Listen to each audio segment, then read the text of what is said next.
सभी पार्टी के वरिष्ठ नेतागण और मीडिया के मेरे दोस्तों और पार्लियामेंट के सभी सदस्यों मित्रों, पहला तो मैं सभी पार्टी के नेताओं को, जो हमारे फ्लोर लीडर्स हैं लोकसभा में, राज्यसभा में और इम्पोर्टेंट लीडर्स भी जो है, उनका मैं शुक्रिया अदा करता हूं, धन्यवाद देता हूं कि उन्होंने कल जोरदार तरीके से हमारा समर्थन किया। राहुल गांधी जी का जो डिफेमेशन केस में डिस्क्वालीफाई जो हमारे स्पीकर ने किया था, उसके बारे में डेमोक्रेसी की हालत देश में क्या है, किस ढंग से चल रही है, इसके लिए वो सभी पार्टी चिंतित है और उन्होंने राहुल गांधी जी के इसके लिए सभी लोग ने डिफेंड करके और उनके बारे में अपनी बात जो बताई, इसलिए मैं उनको पुनः यहाँ पर धन्यवाद देना चाहता हूँ, उनका शुक्रिया अदा करना चाहता हूँ। भाइयों, दूसरी चीज ये है कि आज हम काले कपड़े के ड्रेस में क्यों आए कि ये नहीं कि किसी को बताने के लिए नहीं, हम ये दिखाना चाहते हैं कि इस देश में डेमोक्रेसी को मोदी जी एक एक करके खत्म कर रहे हैं। एक तो पहले ऑटोनोमस बॉडीज को खत्म करते हुए आए, दूसरी तरह जो कानूनी तहत लोग चुनाव में जीत के आए, उनको डरा धमका के उन्होंने हर जगह अपनी सरकार बनाने में गए। तीसरी बात, जो लोग झुकते नहीं, उनको झुकाने के लिए ईडी का इस्तेमाल, सीबीआई का इस्तेमाल उन्होंने किया और कर रहे हैं भी, और हर एक चीज को ऑथेंटिसिटी पूछते हैं पार्लियामेंट में और राज्यसभा में। और जो ऑथेंटिक तरीके से हमने ये कहा कि देखिए, ये जेपीसी का मामला है, सभी लोग डिमांड कर रहे हैं, जो व्यक्ति अदानी जिसकी संपत्ति पहले 3,000 करोड़ थी, उसके बाद उसकी संपत्ति 50,000 करोड़ बन गई, फिर उसके बाद उसकी संपत्ति 2 लाख करोड़ बन गई, लेकिन 2.5 साल में उसकी संपत्ति 12 लाख करोड़ बन गई। ये कैसा बना? इसके लिए राहुल गांधी जी ने पार्लियामेंट में चंद प्रश्न पूछे। पहला प्रश्न तो ये पूछा कि मोदी जी, अदानी के प्लान में आप आए थे, ये आपके और उनके रिश्ते क्या है? दूसरा प्रश्न इनका था कि जो अदानी इतना छोटा इंडस्ट्रियलिस्ट है, उसको इतना बड़ा आपने किया, इसका कारण क्या है?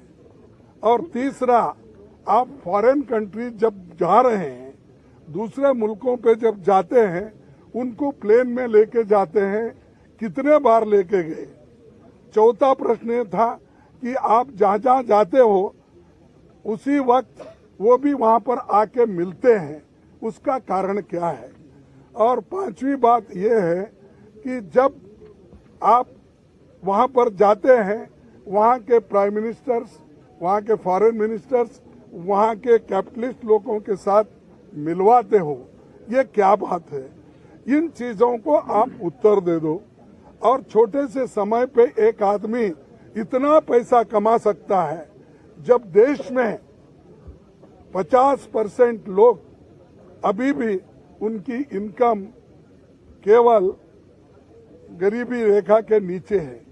लेकिन ऐसे बड़े लोगों का जो आज संपत्ति बढ़ रहा है, इतना फास्ट बढ़ रहा है, कोई पर कैपिटा इनकम दूसरों का उतना नहीं बढ़ रहा है। इसके लिए जो सवाल किए थे, उन सवालों का जवाब वो नहीं दे सके।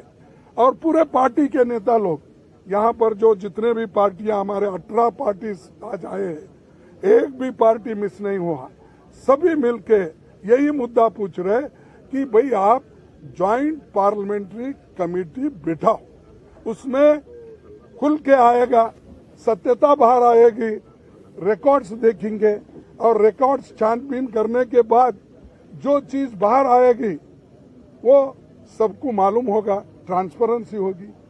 और आपको ये भी मालूम होगा कि हम जो ये डिमांड कर रहे हैं, ये डिमांड क्यों कर रहे हैं, ये भी लोगों को मालूम होगा। तो ये जो चीजें हैं उनके फाइल भी जांच हो गई। और आप जेपीसी करने को क्यों डर रहे हो? आपका तो मेजॉरिटी है, 2/3 मेजॉरिटी है, बहुमत है। हम तो अल्पमत में हैं और मेंबर्स जो बनेंगे ज्वाइंट पार्लियामेंट्री कमेटी के वो तुम्हारे ज्यादा बनेंगे, बीजेपी के ज्यादा बनेंगे या तुम्हारे दोस्तों को मिला के और ज्यादा हो जाएंगे। तो डर क्यों बात है? किस बात से डर रहे हो? इसका मतलब है कि दाल में कुछ काला है, इसीलिए वो डर रहे हैं। और जो लोग डरते हैं कभी ना कभी मरते भी हैं। तो इसीलिए आज हम एकता दिखाने के लिए सभी लोग एक आए हैं। और जो खासकर राहुल गांधी जी के ऊपर इतना अन्याय हुआ कि जो उनके ऊपर केस डाला गया वो मेरे स्टेट का है, कोलार का है। और कोलार में जो उन्होंने चुनावी भाषण में बात की थी उसको लेकर आप गुजरात में, सूरत में केस डालते हो। अरे the offence occurred at Kolar in Karnataka, but you have registered the case in Surat, outside the jurisdiction, and Gujarat. क्यों? Because you wanted the favorable government. There is a Gujarat government and you want to use the police. You want to use, I can't say judiciary, but you want to use for your purpose to defame Rahul Gandhi ji. That's why you people transferred the case there. Therefore, I am telling, ये कुछ सांठ गांठ दोनों की है। वो सांठ गांठ क्या है ये बाहर आएगा। तो इसीलिए आज जो एक काला दिन है डेमोक्रेसी में, black day, such things never happened earlier for small things, defamation case not exceeding 2 years, that sentence says, but not exceeding. Not exceeding means 2 साल 1 मिनट भी अगर हो गया वो डिस्क्वालीफाई कर सकते हैं। 2 साल 1 दिन भी हो गया आप कर सकते हैं। नॉट एक्सीडिंग मीन्स ये 2 साल तो नहीं हुए, लेकिन फिर भी ऐसा तरातुरी गड़बड़ी में हमारे गवर्नमेंट, बीजेपी की गवर्नमेंट, मोदी सरकार स्पीकर को बोल के मिनटों में, लाइटनिंग स्पीड में उनको डिस्क्वालीफाई कर दिया। क्योंकि वो पार्लियामेंट में नहीं बोलना, उनका मुंह बंद करना, अदानी के बारे में आवाज नहीं उठाना। और ये सारी चीजें कब हो गई कि जब अदानी के खिलाफ राहुल गांधी जब बोलने लगे, आवाज उठाने लगे, तब ये मोदी गवर्नमेंट डर गई। और दूसरी चीज, जो राहुल गांधी जी कन्याकुमारी से लेकर कश्मीर तक जो उन्होंने पादयात्रा की और हमारे सभी लोग, लाखों लोग जुड़े उनके साथ। और जुड़ने के बाद उनको एक लगा कि ये बहुत बड़ा मुद्दा बनने वाला है और ये हमको बहुत बड़ा चैलेंजर है। ये समझ के उन्होंने राहुल गांधी को डिस्करेज करने के लिए, डराने के लिए वो काम किए हैं। हम ना डरेंगे, राहुल गांधी जी नहीं डरेंगे। और अपोजिशन पार्टी को आप दबाने की कितनी भी कोशिश करेंगे, अपोजिशन पार्टी डरेगी नहीं, दबेगी नहीं, झुकेगी नहीं। तो ये हमारा इरादा है और इसको आगे भी हम चलाने के लिए कोशिश कर रहे हैं। सब लोग मिलके भी हम एक आगे कैसा मुहिम करना, इसके लिए भी हम पूरी कोशिश करेंगे और फिर आपके पास आएंगे। आपको भी धन्यवाद।